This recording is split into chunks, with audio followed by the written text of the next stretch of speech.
শ্রেয়ানিশা ধর্ম বিগুণঃ পরধর্মাসনুষ্ঠিতাৎ স্বধর্মে নিগুণং শ্রেয়ঃ পরধর্ম ভয়াবহঃ। অর্থাৎ স্বধর্মের অনুষ্ঠান দোষযুক্ত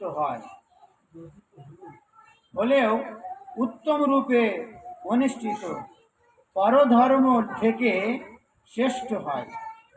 স্বধর্ম সাধন করতে গিয়ে নিধন হলেও ভালো, কিন্তু অন্য ধর্মের অনুষ্ঠান করা দরকার নেই। কি বলছেন? নিঃস্বধর্ম অর্থাৎ যেটা নিজের ধর্ম হয়। নিজের ধর্ম কি? ধর্ম ধারাইতি ধর্ম। আত্মার ধর্ম কি? ভাগবত ধর্ম। জীবের ধর্ম কি? ভাগবত ধর্ম, জৈব ধর্ম। এটা আমাদের ধর্ম। আমাদের পরের ধর্ম আমাদের ধর্ম বলা হয় না, সেটা স্বধর্ম বলা হয় না। যদি স্বধর্ম করতে যদি আমাদের বিপদ হয়, সেটাও বলছি নির্ধন হয়ে যায়, তাও আমাদের মঙ্গল।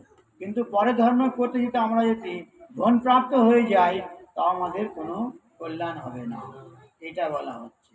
হরে কৃষ্ণ।